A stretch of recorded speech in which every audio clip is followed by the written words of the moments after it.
Welcome to Talking Security with Caliber podcast. I'm here with my co-host, Chad Butler. Chad is the CEO and founder of Mission InfoSec. I'm Tab Pierce, the CEO of Caliber Security Partners, and we co-host this together. Today's guest is Kevin Morrison, and Kevin and I go way back, and I'm really excited about this discussion because of that. Because I would at least say have seen or been part of his journey to where he's at now, and that's really what we want to talk about. So, Kevin, welcome. Appreciate you being here, and really excited about this. So, do you remember when we met? Do you remember that back in the day? Do you remember that? I do. I was doing my grad school at PLU, and I had the opportunity to bring in Howard Schmidt to be a guest speaker for us. And the next thing I know, I was getting a call from you that Howard had recommended that I might be a good person for somebody that you were looking for in speaking at an inaugural event for a chapter that you were spinning up there in the Seattle community. Yeah. And it kind of went from there. That was man, I can't even remember what the name of that. Yeah, about 2008, something like that. Mm-hmm. And from I can't even remember what the name of it was. It's funny because I totally forgot about that. I was with a company, and they had strongly suggested that I become the Seattle chapter chair of this group. And they said, it's your call, but we strongly, we want you to do it. And I remember like setting it up, getting everything going and everything else. And we get the first, you might have been one of the very first guests, right? And then I get the call, hey, we're laying you off. And I'm like, you left me this big thing that I got to manage. And I did it for 5 years, and it was great, and it was honestly a segue into a lot of the things I do today that fall outside of security. And you find out that it's just great. So, but I think what's cool is like I don't remember what your role was, but it was I don't know if it was a security analyst or engineer. I was an IT security engineer for BECU at the time. Yeah. And I remember having a conversation with you. And do you remember that conversation? I remember it because I think it was over coffee. Do you remember that when I said... Go ahead. Oh, and I had said, hey, what's your career goals? Do you remember that? I'm like, what do you want to do? Because I run into so many people, and let's just be honest. Some people are great, and there's nothing wrong with it. They're fantastic engineers, but they should stay engineers because they're very heads down, very that's what they love. That's their dream, right? And you.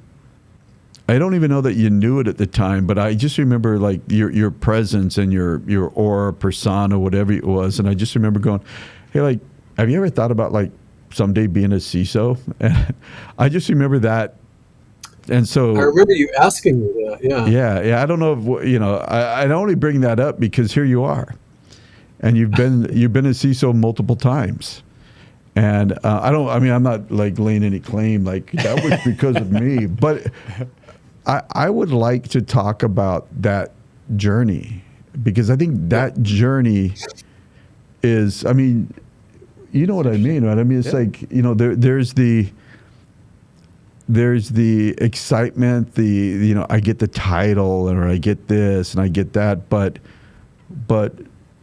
I guess, the dream versus reality. Yeah. Does that make sense? Yeah, and I think like some people are like, I definitely want to be a CISO, and they chart their course, and some are doing it for definitely the wrong reasons, and other people not, and some people just like fall into it. So it's always interesting to hear how people get to where they are. Yeah, it's been a fun journey for sure. Yeah. So do you? How did this journey get started? And because what ultimately I want to, I'm hoping we can get some nuggets that people can either like make a decision, like, okay, that was a pivotal moment in my life where, I saw this podcast and I definitely want to be a CISO, or I saw the podcast and I said, yeah, you know what, maybe I don't want that responsibility. Kevin scared me away from. Kevin scared me. Kevin motivated me one way or the other. Yeah. No, it's been an awesome journey. I feel very fortunate and blessed to have had the career so far that I've had. It started from BECU. I was wrapping up grad school and had the opportunity right when I graduated to get hired on by a company called Parsons, so global engineering, construction, defense contract firm.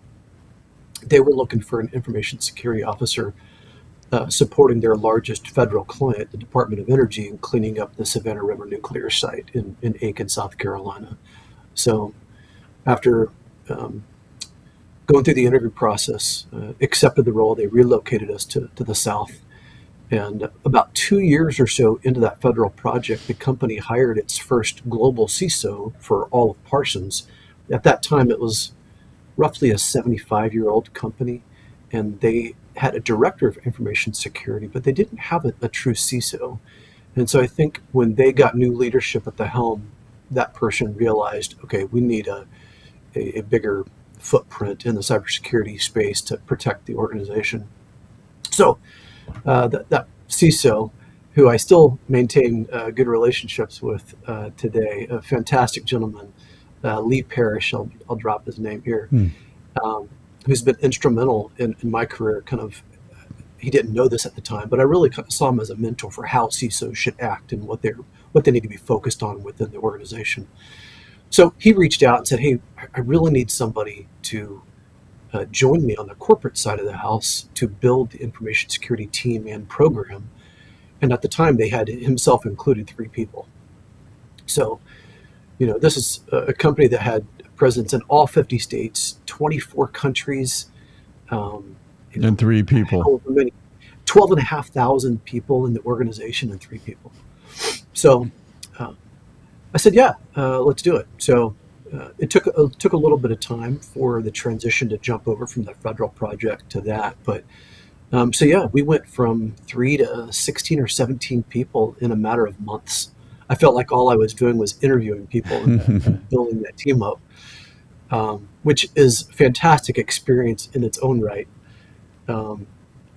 Anyway, long story short, so from there, a couple years in that role, and he left.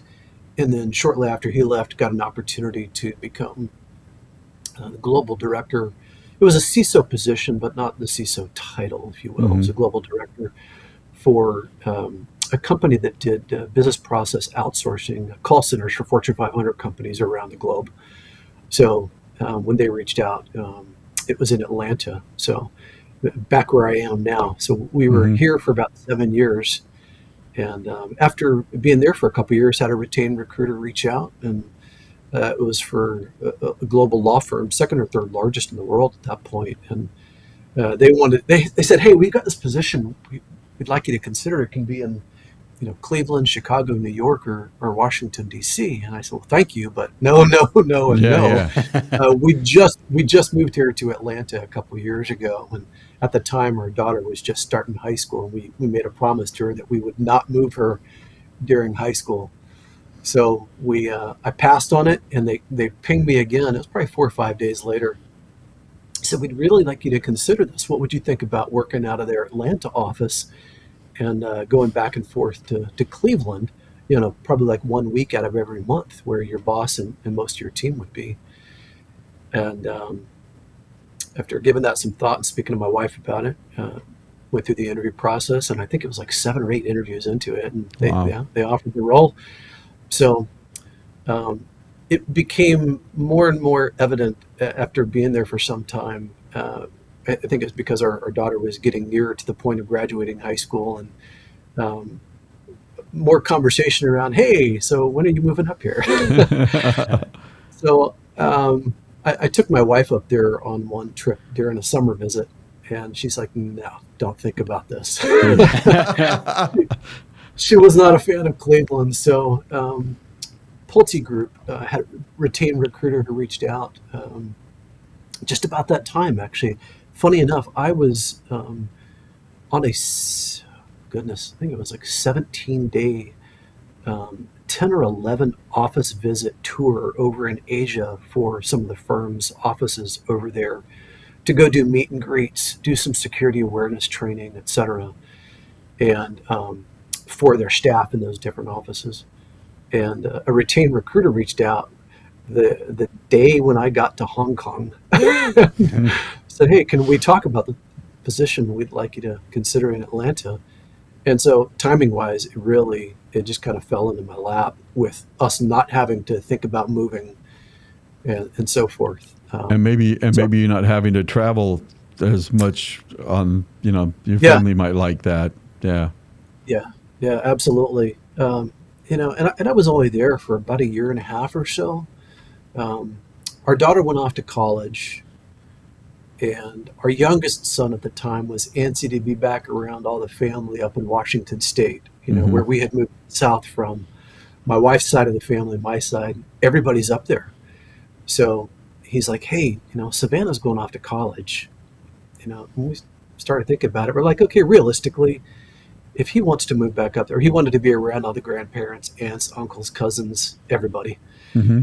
So we started thinking about it. We're like, yeah, realistically, if she comes home, it's going to be a couple months away from college. She'll come home every couple months and drop her laundry and go hang out with her friends. And we probably won't see her very often. Yeah, pretty accurate. He was about to start middle school, and we're like, if we're going to do this, it's probably a better time to move while he's in middle school instead of going into high school 4 years later when she's done with college. So we decided to go ahead and pull the trigger on that. And we relocated ourselves because I'd lost out on one interview with a pretty well-known organization. It was down to myself and one other finalist. And come to find out, a great candidate, the other person, I know him. And I know that me not being there locally certainly played into, I think, the decision around that. So with this other opportunity that came up, and we relocated ourselves just so that we could get back up there again. Had the opportunity to be at some dinners with other cybersecurity leaders with the dinner events that, go around the different towns and what have you. And I met some folks from Alaska Airlines, and as well as the CISO from an organization, I won't say who it is, but he had been in touch by a retained recruiter who'd reached out to him that he wasn't interested in just because he really liked where he was. And then I met one of the directors on the team for Alaska Airlines, and he told me the same thing. He said, "Hey, I don't know if you knew this or not, but we're hiring for a CISO. I think it'd be a good fit." So I've got two different people, one from a retained recruiter, the other on the team. And that was flattering to me, to be honest, for somebody that would be eventually reporting to me to say, "Hey, we're looking for a CISO." So one thing after another, another opportunity that just kind of fell into place. So that was an interesting one, Tab, because a couple months into the interviewing process is when COVID hit. Mm-hmm. And as you can imagine, with the airlines, they were being ravished, right? Yeah. So that was interesting timing. But I decided to move forward with it, and they paused the interviewing process for probably a couple months until the board said, "Yeah, we still need to hire this position." So moved forward with it, and I think it was unfortunate timing as well because our youngest son, who was really pushing us to get back up to Seattle, wanted to be around all the family because of COVID and other circumstances. We didn't really spend a lot of time around as much family as he was wanting. So he really kind of felt a little bit isolated. Mm-hmm. And so, well, it was easy to get isolated in Washington during COVID. Very I mean, much that was so. not hard. So over the past few years, it's been a lot of bouncing around. We ended up back here in Atlanta. Just moved back here a couple months ago after we had a home in Aiken, South Carolina that we bought during COVID when we thought about where do we want to be during retirement, and kind of saw the writing on the wall with the interest rates, and so pulled the trigger before they climbed, which was fortuitous, I guess. So again, we were familiar with the community, having lived there for 3 years when Parsons relocated us there, and so we pulled the trigger on that. Got to work from home, and I'm still with that organization, and because I got to work from home, we moved back to Atlanta. Our daughter's getting married in a week and a half, and she and her fiance are here in this area. So wow, that's pretty phenomenal. It's been a whirlwind. Yeah, you know, it's interesting that you bring up the COVID in Washington. Well, COVID in general, but all three of us, I think, were in Washington when COVID broke out. And did you come to Arizona first, or did I? I think you did. No, you did, because you tried to get me to buy your neighbor's house, and I said that's too close. You know, that was an interesting time, and I could only imagine how that played out for you, going into a new position and like kind of being in that limbo. But so a question for you.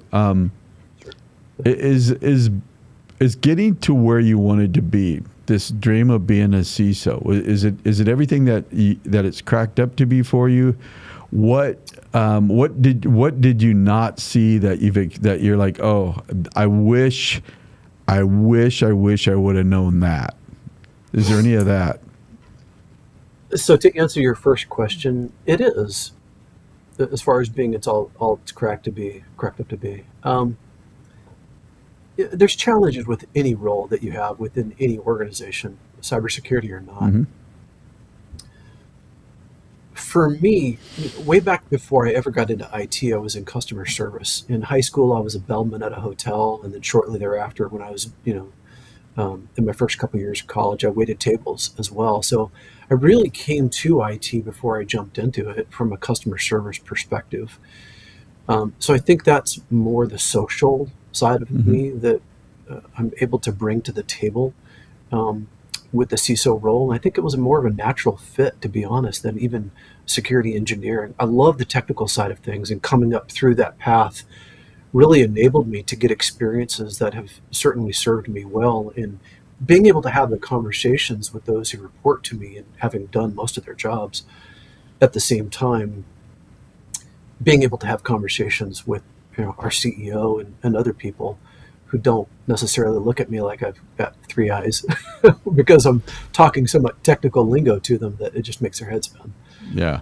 So it's definitely been all it's cracked up to be, I think, with the opportunity to really, for me, be passionate about defending organizations, making a difference in both the cyber defense side of the house, but also for me, I love strategy. So the ability to blend technology capabilities and what's innovative within the market. My MBA was a focus in technology and innovation management.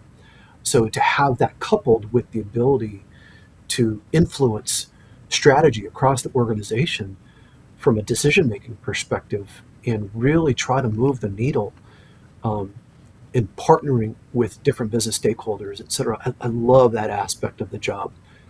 The other side of that, the one that I didn't see coming, is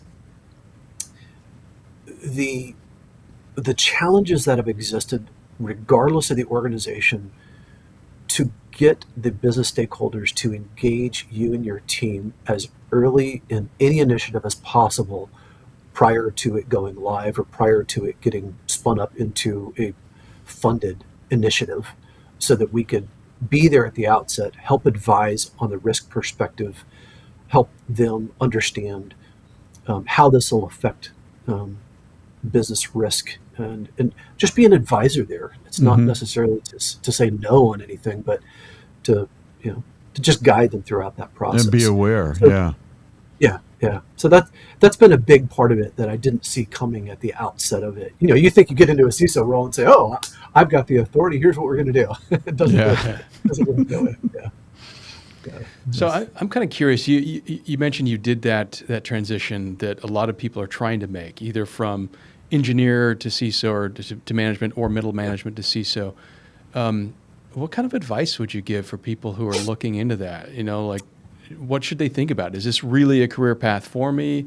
What should I be doing to prepare? If you were mentoring somebody, what advice would you give? Get as broad of exposure as you possibly can. So what I mean by that is, like, when I first got moved into that global director, which was a CISO role but not the CISO title, there was so much compliance because it was a PCI level 1 shop.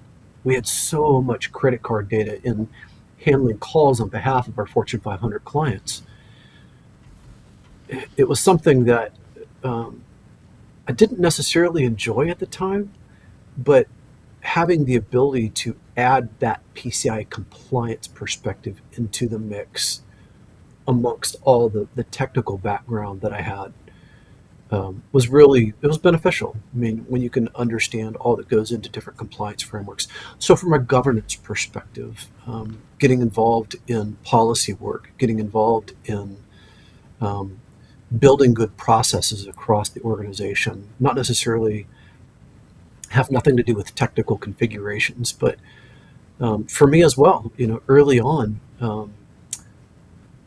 matter of fact, I got hired straight from, before I went to BECU, I was the head of information security, but it was a really strangely worded. It was like the technology security and documentation coordinator, if I recall correctly. It was a bizarre title, but it was for the Tacoma Public School District. So the second largest school district in the state of Washington back in 2005, I think it was. Yeah, beginning of 2005. So I did that role for only a year because they had a bond and levy that failed by the voters.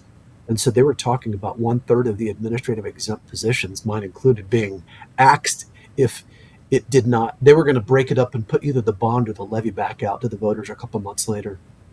And they were saying, 1/3 of the positions would be gone if that did not pass. And I was like, oh, great. My wife and I literally just closed on a custom home that we built. and she stays home. So I was like, oh, my goodness. Yeah. So that's when I got on with BECU. Yeah. But I would say, to your question, just get as broad of exposure as you possibly can. And with that position, I had the opportunity to do a lot of forensics work. We had so many investigations from students, teachers, people trying to hack in externally, that the school district put me through the University of Washington's computer forensics program there at the Tacoma administrative branch that they had. So that was an eye-opener, going through that and really seeing everything that I had done wrong up to that point within incident response. And go ahead. So I have a question, because what you said is kind of contrary to what I tell people, and I want your opinion, because I honestly, you have more of the hands-on experience than I do. Even though I'm more of this is an opinion, but you say get as much broad experience as you possibly can. When somebody's coming into the security field and they'll say, "What should I do?" I normally will say, choose a discipline, don't be a generalist, right? And so I guess what I'm saying is, one, and if we're gonna argue about it, I'm gonna roll over and just go, you win, before we start. No, please go ahead. but the other is there a transition period, right? Like okay, that maybe that specialist was good up until a point. Now you got to get broad if you want to be a CISO, or if you want to be a CISO, should you go broad at the start? And that was a long way to get there. I think there's definitely merit to that position. What you're talking about with making sure you do a deep dive in any particular domain that you're interested in, because you might find out very quickly, hey, I'm good at incident response and I suck at compliance, or I Mm-hmm. really hate it.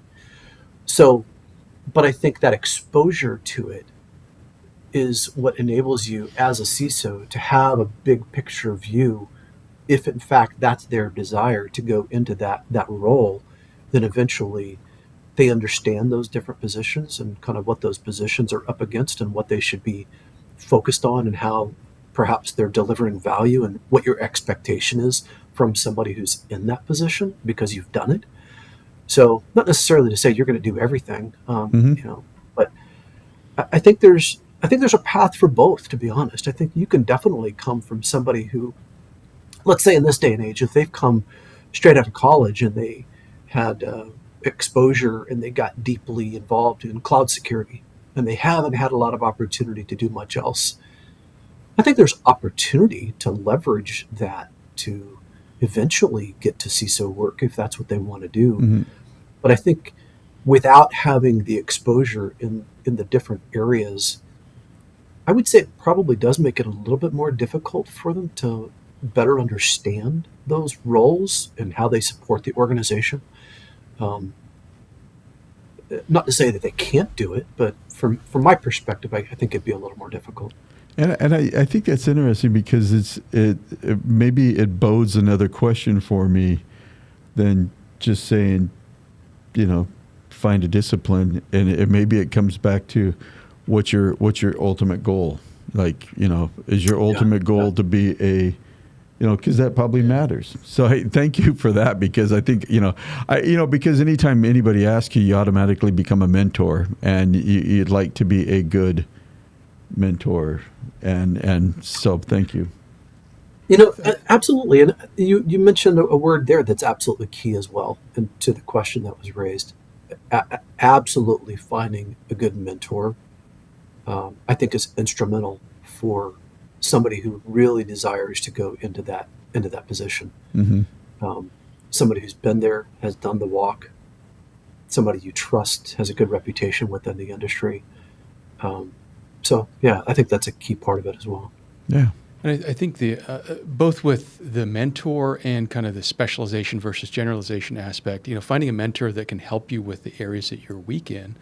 And I think, Kevin, I'd be interested in your take on this. I know a lot of times when I've been reached out to by recruiters for CISO roles, typically they come to me and they say, we're interested in you because of your background in product security. We have a need to elevate the security of our product. And then it quickly moves on to, okay, tell us your experience in compliance and GRC and security incident response and all of these other things that haven't been your focus. Can you function in those areas? And so it kind of starts with, they're interested in my specialization, but then it very quickly comes to, are you general enough to do the job and manage these other functions, even though you haven't done it as a engineer or an IC at some point in your career, right? You're absolutely correct. I mean, in the quarterly board audit committee conversations, I mean, if I were to show up and say, hey, I'm a specialist in one particular area, that's going to be a quick conversation. So I think the ability to have that insight and understanding of those different domains within the cybersecurity realm, I think is critical at that juncture. Yeah. Interesting.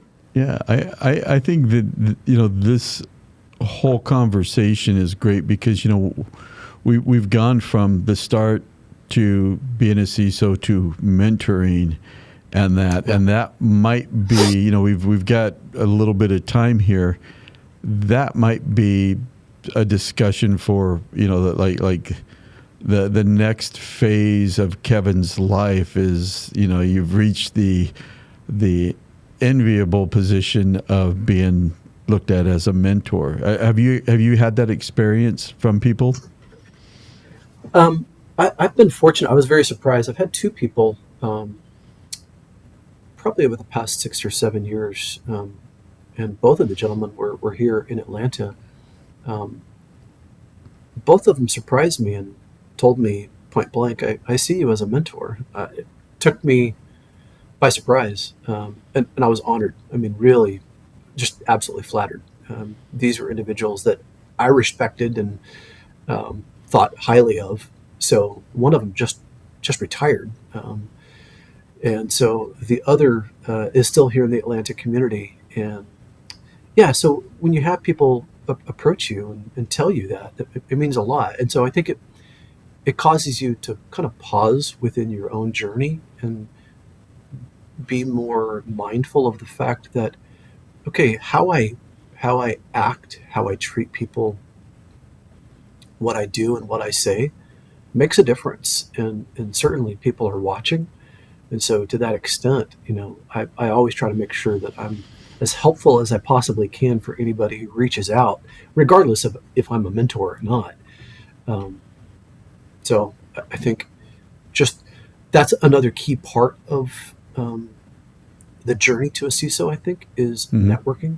That's a big part of it, really very broadly expanding your horizons to not just other CISOs, but leaders within other parts of the organization as well, to where perhaps they can give you feedback from a non-IT perspective to say, hey, yeah, go ahead.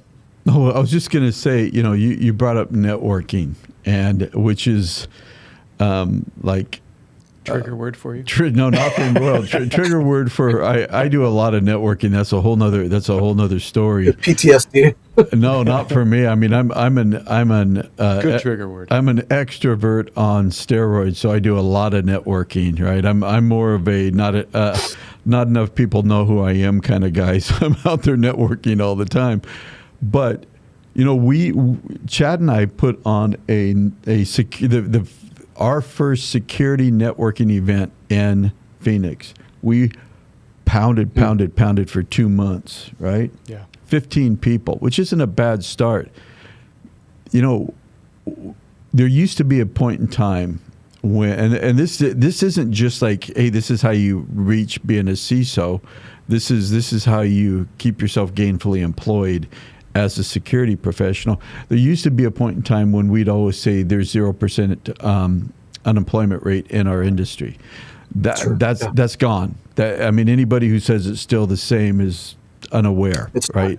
It's not. And I always tell people, part of your job as a security person that wants to be employed is to be known. And that is one of the most painful things for security people, is to get out and be seen. But do you see, so ultimately, here's my question. Do you see that people that are CISOs or CISO minded are more network inclined than maybe other people? I would say yes, in general. There are some CISOs I know who are still more introvert, and a lot of them are introverted. Some are better about forcing themselves within a public sphere, if you will, to be more social, because they realize the importance of networking and those relationships within the CISO community. But yeah, I think there are definitely some very, very social and outgoing CISOs. I think it just, I've seen it both ways. So I don't know necessarily that one or the other is better. I think it's a matter of. I think it does become important when you start to look at your internal dealings within the organization, because if your mindset is, I'm over here doing my thing, and then there's the leadership, and they're doing their thing, and either you're siloed by choice or siloed by something. I think that's when it really internally hits you. Yeah, absolutely. One of the success factors that I have put on myself, that I realized shortly after becoming a CISO, is when people proactively reach out to me. Again, coming back to, you want the business to engage you as early as possible within any initiatives that they have.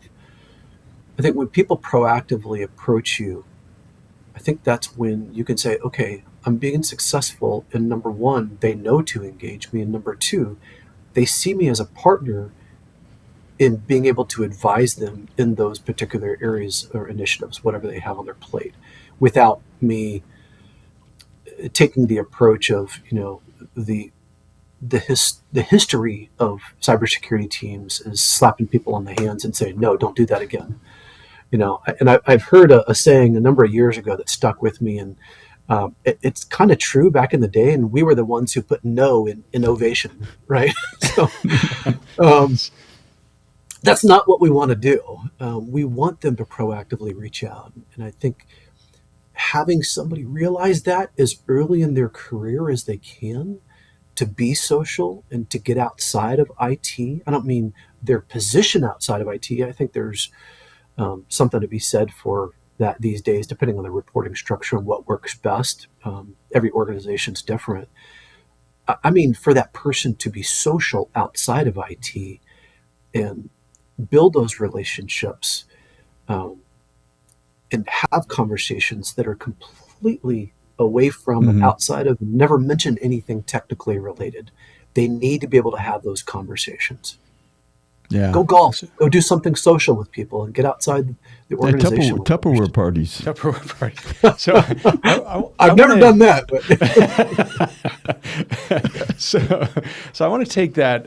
You talk about kind of inside the organization, but in terms of networking outside the organization, like as you were going through your career path or your origin story, I lost count. But if I went back and listened to this, there was probably at least a half a dozen times where you said a retained recruiter reached out, and that was how you found these positions. So my question is, how did those retained recruiters know about you? Did you form those relationships? Did you nurture those relationships, or did they just know you were awesome and know to reach out? I can confidently say it was not the latter. I think a couple years after I got here to the Atlanta community, the move here was honestly, from a career perspective, probably one of the best things I've done. I love the community here. They're very tight. But they're also very open to sharing amongst each other with knowledge, relationships, and guidance, etc. Anyway, so I had got involved early on with being here in doing a lot of the executive dinners that different organizations host, whether it's through 10, ISE, and so forth. So I had the opportunity, not the opportunity, but I think it was 2015, I was nominated as the Information Security Executive Southeast People's Choice Award. So throughout the entire Southeast region, I think everybody from Kentucky down. So there's like 7 or 8 states that are in there. And I won, and I was floored. And I think being given that opportunity to be People's Choice Awards, where your peers recognize you as somebody that's, just the leadership traits that they admire, and that you're doing a lot of good things within the community, etc.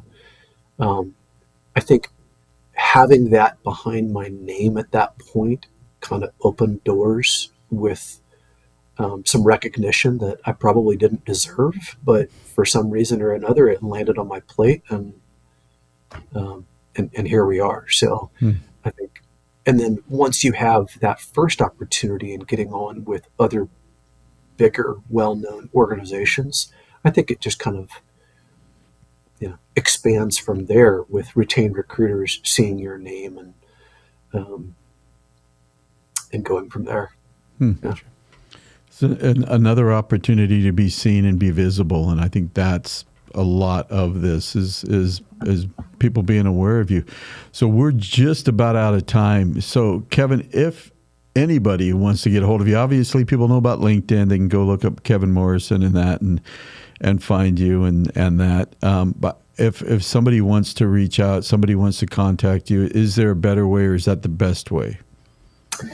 Yeah, LinkedIn, to be honest, and I've made it even more difficult unless they have whatever the LinkedIn account is that allows them to Oh yeah, to the ping Premier. without being connected. Premier, exactly, because I closed off my account to where you have to know my personal email address to send me an invitation to connect, because it was just a spam fest for multiple years, and I just got tired of it. And I'm like, okay, no, this has got to stop. That is a completely different podcast, and one that I Yeah. It has done wonders for anybody who wants to build genuine relationships to not be able to build genuine relationships. It makes it unbelievably difficult. So let's close this out. So if you know Kevin, find him, but you can see him on LinkedIn. Chad, who's my co-host, let people know how they can reach you if they want to get a hold of you. Yeah, I'm on LinkedIn as well, so you can reach out there, or my website's missioninfosec.com, email help@missioninfosec.com. And if you want to reach me, it's calibersecurity.com or tab@calibersecurity.com, and you can find us. I'm on LinkedIn as well. I think everybody is, and you can reach me there. But Kevin, thank you so much. I had such a great time listening to this, and just the experience of what you've gone through, because, I see it, but to hear it is obviously so much better. So thank you. Yeah, appreciate it. Well, Tab, I appreciate it. It's great to see you again. I miss having coffee with you up there, and I appreciate the invitation to do this with you and Chad. You bet. Thank you, sir. We'll talk soon. Thanks, Kevin. All right. Bye See now. ya.